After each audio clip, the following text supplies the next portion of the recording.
mbokki internet Chrono Actu daal leen jàmm ci seen beneen numéro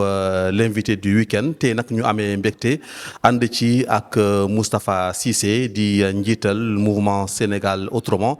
sëñ Moustapha Cissé asalaamaaleykum. waaleykum salaam maa ngi nuyu waa Chrono Actu yëpp di leen ziar bu baax a baax di leen remercier aussi ci interview bi ñu war a seq. ñu fas yéene koo doore d'abord ci Sénégal autrement mouvement bi ndax c'est un mouvement politique ak tamit kañ la juddu. waaw Sénégal autrement Sénégal ci yeneen anam c'est effectivement un mouvement politique pour faire court ndax xam nga dañu constater que jamono dafa toll fa nga xamante ni politiciens yi dañu fexe ba cantonné ñenn ñi ci ñuy taxawal ay association wala ay mouvement yoo xamante ni dañ koy woowee ay association citoyenne wala ay mouvement citoyen nous on s'est dit on met en place benn organisation un mouvement qui s'appelle le Sénégal autrement Sénégal ci yeneen anam mais l'objectif c'est que mu am impact ci population bi bu ñu bëggee nag taxaw luy am impact ci population bi ba pare ñu taxaw ñu ni c'est apolitique dafay mel ni couteau à double tranchant la parce que man dama gëm ni lépp lu ñu taxawal ba pare dàq ci politique rek ñaxtu lay mujjee doon da ngay toog sa salle di kaas wala nga toog fenn di kaas donc ñu ni li ñuy def nañu ko jiitale mu nekk politique ñu assumer d'abord loolu mais action yi ñuy teg depuis bi ñu ko taxawalee ba léegi ay action la yoo xam vraiment ay action citoyenne la ay action de développement la ay action yu am njariñ ci citoyen la donc nag tey d'ailleurs ñu ngi nekk di célébrer le 2e anniversaire du mouvement Sénégal autrement donc ñu ngi ko taxawaloon le 8 mars 2021 8 mars 2023 bi passé nekkoon les 2 ans du mouvement mais ñu célébrer ko tey ci samedi bi. bu ñu ñëwaatee ci wàllum politique bi yan action ngeen def ci li nga xam ne moom mooy langue gi ak seen mouvement bi ngeen dooree seen ay activité bi léegi. waaw xam nga li jëm ci wàllu politique bon je pense que dem nañ ci élection locale yi passé élection locale yi. On avait l'opportunité d'y aller avec appareil politique yi fi nekk yi ëpp doole li waa Yewwi Askan Wi ils sont venus nous voir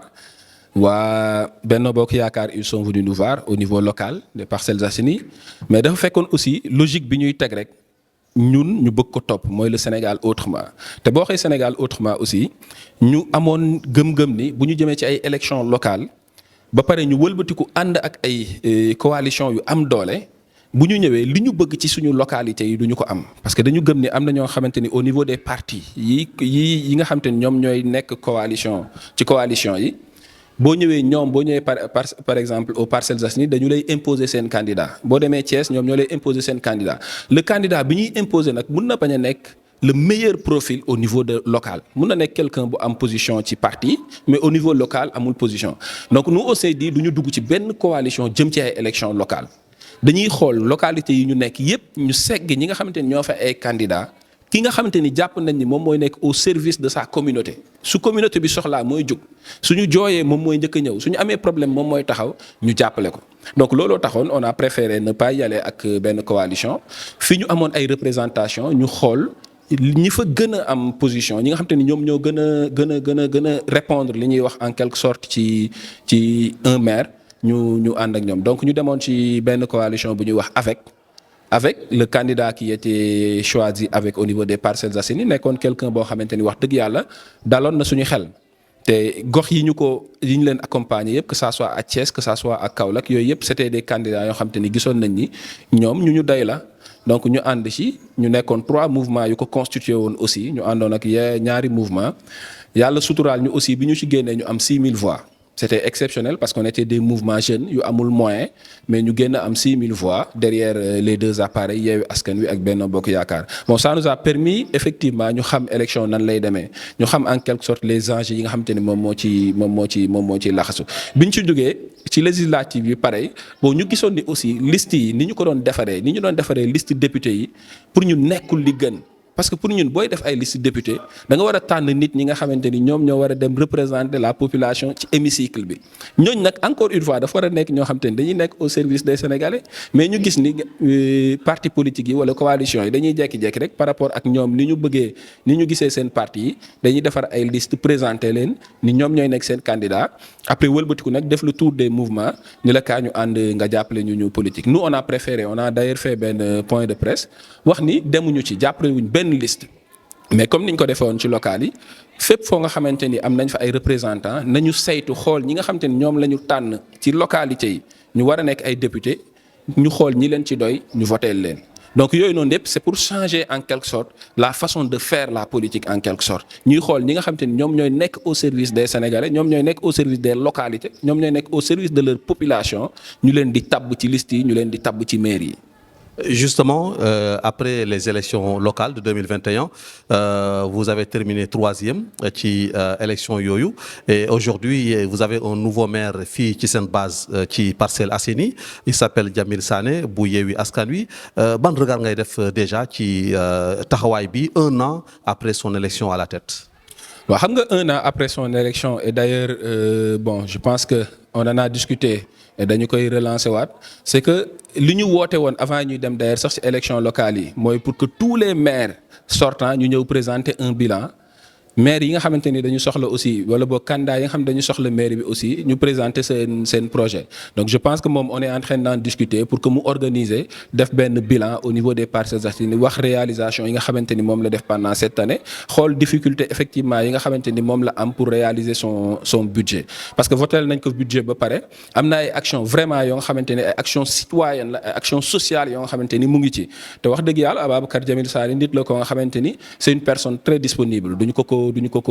nëbbul mais c'est une personne aussi très ouverte wax dëgg yàlla fépp fu mu xam ni ressource mu ngi fa fépp fu nga xam ni ay nit ñu mu mën a àndal ñu mën a collaborer pour liggéey lu jëmale parcelle ñu ngi fa dina dem fekk ji la donc loolu dañ koy applaudir dañ koy saluer léegi nag reste à savoir encore une fois xam nga boo nekkee maire nekk un maire opposant aussi dafay am ay blocages yoo nga xamante ni da nga koy am te yooyu dafay jaadu rek cette proximité bi ñu war a mettre en place avec la population ñu mettre ko en exergue maanaam mooy organiser des bilans woo population ñu toog ñu ne leen ñun kat budget bi lañ amoon lii lañ prévoir woon def ci 1 an yi lii lañ ci réaliser malheureusement lii lañ réaliser wul li ñu réaliser wul lan moo tax réaliser wuñ ko ak lan mooy plan d'action bi nga xamante ne dañ koy teg bu boobaa la population pourra apprécier et se dire effectivement xëy na état bay bloqué wala boog xëy na peut-être le maire n'est pas compétent wala boog ainsi de suite mais loolu noonu encore une fois benn appel la bu ñuy def à tous les maires ñoom ñëpp ñu ngi jàll seen 1 an yi ni ñu wootee woon ni kaay def sa bilan wax sa programme cette fois-ci c'est important que ñu def bilan d'étape 1 an yi ñu wax ce qu'ils ont pu réaliser et puis ñu déglu aussi surtout population bi ñuy invité ñoom ñu wax leen lan lañ jàpp ni mooy seen priorité parce que le politicien c'est quelqu'un qui doit se fondre dans la masse le politicien dafa war a nekk koo xam te ni dañ ko war a miin dañ ko war di gis da ngeen ñu gis ñun en tant que coordonnateur du mouvement Sénégal autrement depuis ce matin ñu ngi yëkkati ay table ñu ngi joxe ay médicaments ñu ngi ci affaire yi parce que bëgguñu ni ñun ñooy coordonnateur rek def suñu candidat dem toog il est important que les politiciens reviennent sur terre il est important que les politiciens comprennent que ñoom ay jaamu population bi lañ et que population bi ñoo leen di fay donc loolu aussi voilà un appel là encore une fois bi nga xamante ne dañ koy def à travers cette émission pour que tous les politiciens puissent comprendre que l'enjeu il faut que mu changer paradigme bi nga xamante ni moom la ñu topp actuellement ni ñuy defee politique il faut que ñu soppi ko fexe ba jël léegi le sénégalais comme ni ko Sénégal autrement di waxee teg ko au cœur de nos projets bu nekkee le sénégalais moo nekk au cœur de tes projets le sénégalais nga gëm ni moom moo lay fay nga gëm ni moom mooy sa patron di nga ko jox beaucoup plus de respect di nga ko jox beaucoup plus de considération li ngay def di nga ko yëgal dina ko xam c'est pas normal que le sénégalais wala la population sénégalaise am ay informations yoo xamante ni du ko mën a jot c'est pas normal que la population sénégalaise ñu naan ko yii kat duñ ko waxtaanee ci place publique yi c'est important que blocage yeeg yépp ñu jox leen ko mu ngi mel ni rek nga dem société les actionnaires yu dugal seen xaalis yow mi nga xamante ni employé nga ñu lay fay par weer année bi jeex. defoo résultat wala nga def résultat nga ni leen du ma leen présenter sama résultat wala boo leen di présenter résultat bi ngeen leen am na yoo xamante ni du ma leen ko wax alors que actionnaire bi moo dugal xaalisam donc yooyu c'est des éléments assez importants yoo xamante ni aussi dans le autrement bi ñuy wax c'est important que ñu mettre ko en exergue aussi. Sénégal de plus en plus ñu ngi évoquer ay mbirum tension politique yi nga xamante ne ci fu ñu jëm la ci présidentielle 2024 yi la yow noo jàngatee réew mi ak tolluwaay li jamono ji tembe. xam nga réew mi dafa toll ci nag wax dëgg yàlla ñu waxtaane ko parce que xëy na am na ay jamono question bi su ñëwoon dañuy woote à l'apaisement dañuy wax sénégalais yi nañu dal dañuy woo homme politique yi aussi pour que ñu dal parce que réew dina am fa muy toll dañu koy war a liggéey bu élection passé wala bu élection ñëwagul li jot mooy liggéey te pour que ñu liggéey dañuy joxante loxo ñëpp joxante loxo ñu liggéey mais on est à quelques mois des élections et quand on est à quelques mois des élections il est important que ñu clarifier enjeu politique yooyu xamante ni dafay ñëw 2024 ay élections présidentielles la pour man moo nekk élection yi ëpp doole ci réew jaaduwul à quelques mois des élections mënuñu xam ñan ñooy suñu ay candidats jaaduwul à quelques mois des élections le président sortant bi nga xamante ni a priori warul def troisième candidature xamuñu ndax dina ko def wala du ko def c'est très important il faudrait que ñu comprendre que ni encore une fois le Sénégalais doit être avisé le Sénégalais doit être informé c'est-à-dire est-ce que moom dafay def troisième candidature ou non c'est quelque chose que nous réclamons et daf ko war a citer ba mu leer et que mu jàpp dans sa tête que le Sénégalais n'accepte pas ou une partie du Sénégalais ou la majorité des Sénégalais nanguwuñ ni dafa war a def une troisième candidature parce que c'est quelque chose en tout cas que le Sénégal autrement dénonce fermement cette troisième candidature c'est pas contre Macky c'est pas contre Abdoulaye c'est contre tous les candidats il faut que ñu xeex ko pour que ñu xam ni du jàll pour que kii ñëwaat aussi mu comprendre que ni bis bu ci xelam demee mu xam ni lii mënta jàll parce que c'est anormal maintenant aussi du côté de l'opposition li ñuy woote le Sénégal autrement li muy woote mooy que tous les potentiels candidats yi war a mun a bokk dañu leen bàyyi ñu dem bokki que le Sénégalais puisse faire son choix ñu bañ a bloquer benn candidat que ça soit Ousmane Sonko que ça soit Khalifa Sall ak Karim Wade yi nga xamante ne dañu perdre seen ay droits ñu delloowaat leen ko ñu mën a bokk ci élection yi bu ñu ko defee climat social dina apaiser bu ñu ko defee problème yi ñu ciy séntu te ñun ñëpp ñu koy moolu ñuy bañ mu yegg si problème yooyu noonu yëpp du ñëw donc la responsabilité encore une fois incombe à Macky Sall et à son gouvernement je pense que moom moo mën a apaiser tension bi moom mooy génn régler le problème deful troisième candidature nit ñi calme candidat yi nga xamante ni muy que ça soit Ousmane Sonko que ça soit Khalifa Sall keneen ak keneen ñoom ñëpp dañuy bokk ñëpp calme jour élection yi ku nekk dem xool ki nga bëgg a voter nga jël sa carte jox ko ñu jox réew mi ki ñu wóolu pour 2 mandats. yéen waa Sénégal autrement est-ce que fu mu toll nii commencé ngeen concertation yi ak démarche yi pour xool éventuellement est-ce que vous serez candidat wala itam est-ce que dina am candidat bu ngeen di gunge en 2024. waaw ba léegi nii ñu ngi ci waxtaan yi parce que effectivement bu ñu nee dañuy def politique ñu jëm aussi ci échéance yu mel noonu dafay jaadu aussi ñu toog waxtaan xool évaluer ci liñ toll ñu ngi ciy waxtaan mais avancé wuñ ci bu baax xam nga lan moo tax parce que encore une fois dañu jàpp ni ba léegi rek am na lu ñu war a liggéey au préalable et li ñu war a liggéey moom ngeen gis sànq mooy essayer jàppale suñu femmes yi ñu développer tuuti moo tax ñu def ay formation yu bëree bëri yoo xam te ni ay transformation fruits et légumes yi ngeen gis ñu exposé ko formation en microjardinage formation en produits céréales pour rek wan leen ni Sénégal dafa toll foo nga xamante ni il faut que ñu industrialiser et pour que ñu industrialiser bu fekkee industrialisation à l'échelle nationale loolu état bi moo koy jël en charge mais industrialisation à l'échelle locale ku ci nekk am nga ci sa contribution te fi ñu jëm ak ñoom mooy comme que ñu ngi def ndànk-ndànk di commencer découvrir que ni ñoom c'est possible yi nga xamante ni dañ ko doon yàq muy carottes yeeg navets yi jus yi nga xamante ni quelquefois dañ ko doon dem jëndi cher ñoom ñu transformer ko seen bopp produits céréales yi ñu koy defaral seen bopp di ko jaay petit à petit ñu am ne leen vers une industrialisation et loolu noonu yamale wuñ ko Parcelles yamale wuñ ko Dakar on a fait le tour dem Louga former fa des groupements yu fa nekk on est allé aussi au niveau de Mérina Dakhar former fa ay presque 6 villages yoo xamante ni ñoo fa nekk pour que ñoom aussi ñu mën a jël seen bopp en charge parce que yooyu yëpp c'est à l'issue aussi d'une tournée qu'on avait faite parce que pour xool en quelque sorte lan mooy les besoins de la population sénégalaise mais surtout lan mooy les besoins des personnes qui sont oubliées les villageois sont oubliés les villageois ne se soignent pas bu ñu feebaree les villageois bu nawet bu noor jeexee amuñu lu ñuy dundee les villageois seen doom yi amuñu fu ñu jàngee bi ñu demee quand on a commencé la tournée dañ ko commencé pendant quelque temps on s'est dit il faut qu'on arrête parce que li ñuy gis dafay daw suñu yaram des femmes yu qui se décarcassent pour am lenn loo xamante ni moom la ñuy permettre moo leen di permettre ñoom ñu dund mais ñu dundal seen ay njaboot automatiquement dañu dagg tournée bi on s'est dit il faut qu'on fasse quelque chose pour eux ñu ñibbi si fexe ba am ay formation avec nos propres moyens encore une fois ñu am ay formation yónnee leen ko ñu def ces formations mais bi ñu gisee vidéo yi après cette formation suñu yaram dafa daw parce que dañu gis ni utuñu ku lu dul ku leen jàppale boo demee nga xool ko domaine médical dañuy cotiser entre ñoom pour tabax benn poste de santé du ñu am infirmier bu ñu leen fa indi du ñu am ay médicaments yu ñu fa mën a def ñu lay nettali des personnes c'est une réalité quelquefois ñu wax ko ñu foog ni à l'antiquité lañ nekk mais c'est une réalité jigéen ñi ñu ngi accoucher ba léegi ci ay charrette jigéen ñi ñu ngi accoucher ba léegi ci ay yoon jigéen ñi ñu ngi souffrir ba léegi au village jigéen ñi ñu ngi dee bu ñuy jur ay doom boo demee ci loor da nga ko fay gis nga dem village nekk aux alentours dañuy cotiser tabax poste de santé. Nous on l'a fait au niveau de notre village tabax nañ fa poste de santé mais aucun accompagnement. On a essayé de faire benn champ communautaire ndi ko commencé liggéey aucun accompagnement. Donc nag c'est important en quelque sorte que l'État ou que les politiques puissent comprendre que l'essentiel c'est que ñu tourner vers ñun li nga xamante ni moom moo ñu mën a permettre ñu développer et li ñu mën a permettre ñu développer mooy l'agriculture. li ñu mën a permettre ñu développer mooy la pêche li ñu mën a permettre ñu développer mooy le secteur primaire parce que tollaguñu ci secteur tertiaire bi nga xamante ni Europe ak États-Unis ak feneen ñoom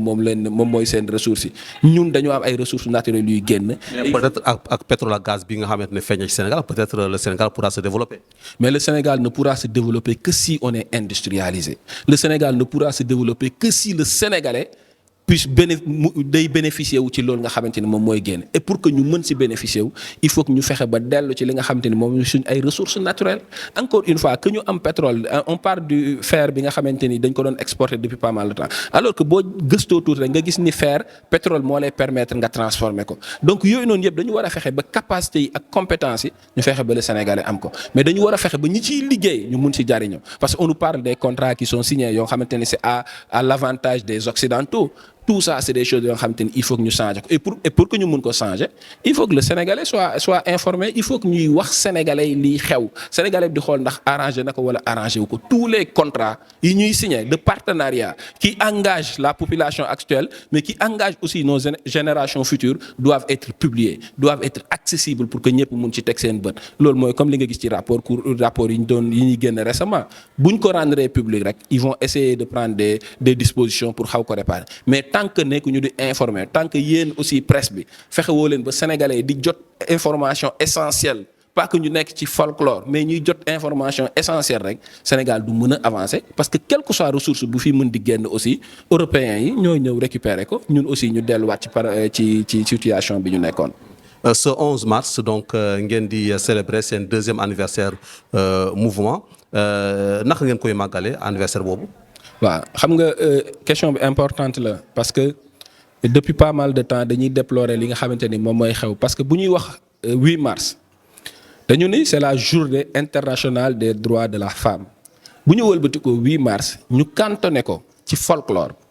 bu ñu wëlbatikoo jël 8 mars cantonné ko ci ay nduróole bu ñu wëlbatikoo jël 8 mars cantonné ko ci ay célébration dajaloo def musique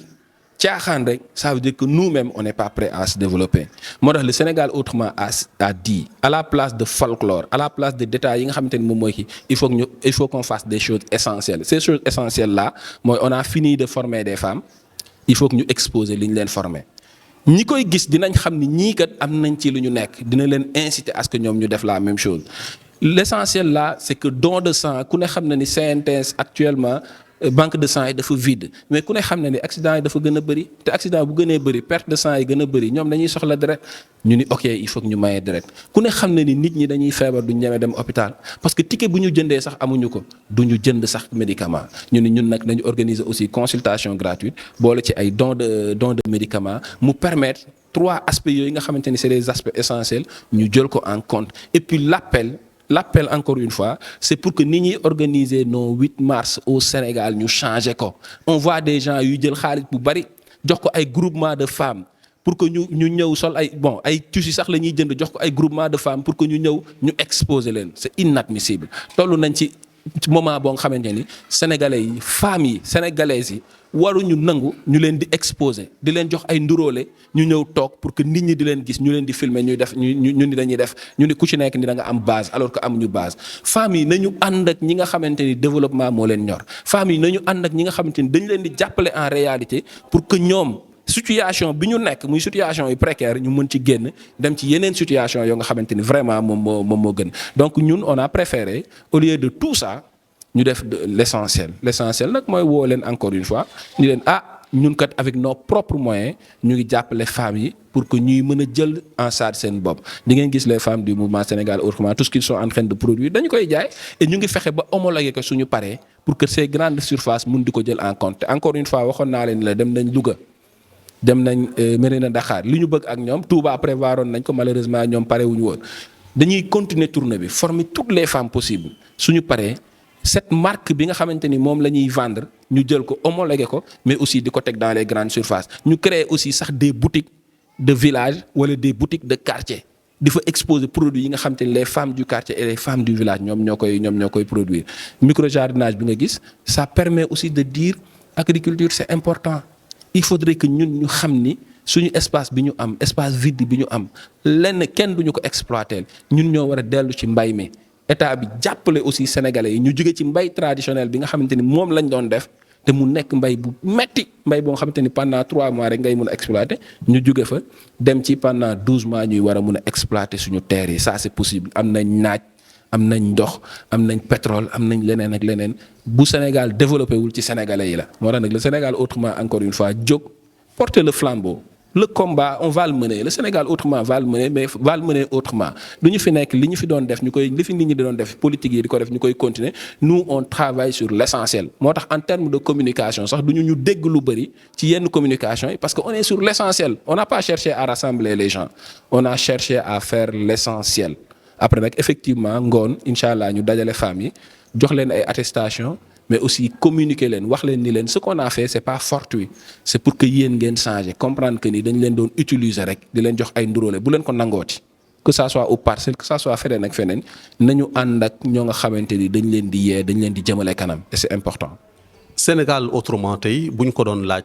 position am ndax am opposition la far wala mouvance présidentielle la far lan mooy doon réponse bi. Opposition la Sénégal autrement nekk 2024 mooy ay élection gouvernement bi fi nekk état bi fi nekk jeexal na opposition bi la ñu nekk ça on le réclame dañu koy wax ba mu fort que ñu nekk candidat que ñu ànd ak benn candidat bu mu mën di doon ci opposition bi lay nekk parce que 2024 jàpp nañ ni le Macky et son pouvoir jeexal nañu def nañu 12 ans nañu bàyyi keneen jéem. ñu ngi dem ci benn semaine bi nga xamante ne ñu bëri seen xel toogatul Yewwi Askan Wi annoncé na benn giga meeting le 15 ñu annoncé benn marche nationale loolu booy koy jàngat lan ngay wax. jàngat bu simple la parce que da ngay xool li ko sabab moo ëpp solo mbir moo gis rek da ngay xool li ko sabab et li ko sabab convocation la bu ñu jox un candidat un potentiel candidat pour que mu wuy ci loo nga xamante ni daf ko déclaré woon. Cette déclaration effectivement xam nga tubaab dafa xaw a sew et dañu ñuy nax bu ñu la nee diffamation nga ni ok dafa jiiñ nit ki donc war nañ ko ci mën a tëj quelqu'un qui a géré Prodac pendant des années quelqu'un boo nga xamante ni pendant bi mu paree ñi bokk ak moom ñi nga xamante ni ñooy liggéey ak moom ñoom ñoo déclaré ni am na 29 milliards yu leerul bi ñu ci jegee ne ministre de la jeunesse bi nga xamante ne actuellement Pape Malick Ndour moom ci boppam indexé na ko parce que moom géré na Prodac Pape Malick Ndour bi mu ñëwee nee na 29 milliards yooyu pour 4 DAG la woon yu ñu waroon mettre en place mais DAG yi moom gisu ko kon ça veut dire que am na 29 milliards yu feeñul am na 29 milliards yoo xamante ni war nañ ko leeral sénégalais yow mi ñu ni nag 29 milliards yi ba muy réer yow yaa nekkoon ci Prodac boobu yow yaa jiite woon Prodac mais yaa xayti li nga war a fexe def mooy leeral sénégalais yi wan leen ni yow 29 milliards yooyu laaloo ci wala leeral sénégalais yi wan leen ni 29 milliards yooyu kenn luubalu ko mais bu ñu la jiiñee ni la am na lu ciy laxasu nga bëgg a daw di porter plainte pour que derrière mu war a sax nag nekk une opportunité pour que mu ñu mën a éliminer un candidat loolu le Sénégal autrement dit dénoncer fermement c'est-à-dire nanguwuñu ko li indi potentiel instabilité bii di ñëw moom la ñu nanguwul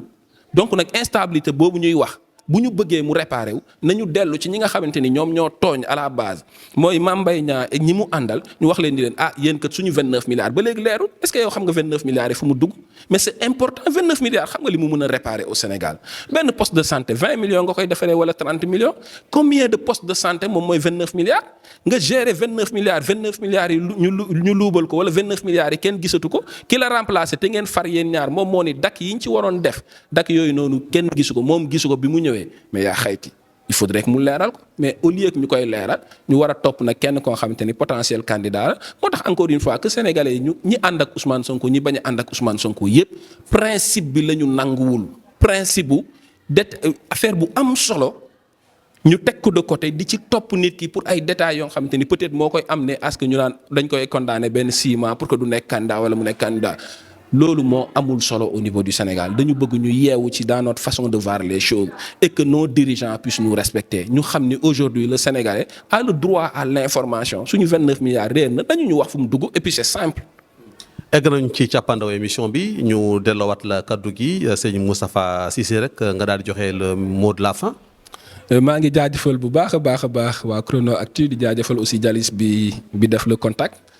di wax ni voilà le Sénégal autrement li ngeen gis la le Sénégal autrement c'est changer les mentalités. Le Sénégal autrement, c'est changer la façon de faire. Le Sénégal autrement, c'est aller vers l'essentiel, c'est travailler. te li ngeen gis ñu koy def yëpp depuis le début depuis nos 2 ans dinañu projeter incha allah suñu activités yi nga xam te ni def nañ ko depuis nos 2 ans sur l'essentiel rek lañ nekk lépp loo xam te ni lu am solo la ci lañ nekk parce que Sénégal dafa nekk suñu xol dañu bëgg Sénégal amuñu lu ëpp Sénégal amoon nañ opportunité dem liggéey feneen amoon nañ opportunité servir beneen dëkk mais on avait juré que duñu servir beneen dëkk on avait dit suñu réew rek la ñuy servir. donc loolu tax ñu bàyyi yitte yi ñu am yëpp loolu tax ñu boole ko suñu coono boole ko alal bi ñu ciy ñàkk ak yeneen yëpp ñu ne ñun kat on est au service des Sénégalais donc loolu daal la ñu bëgg a wax di wax ni nag le Sénégal autrement est très ouvert lii ñor Sénégal lii développer Sénégal lii ñor Sénégalais sans exclusion c'est-à-dire ki nekk Fongolimbi ki nekk Touba ki nekk Kër Massar ki nekk feneen ak feneen ak feneen nañu xam ni ñoom ñëpp ñoo yam ci Sénégal et que ñu jël leen en compte pour le développement du Sénégal. jërëjëf mbokk yi mu nekkoon seen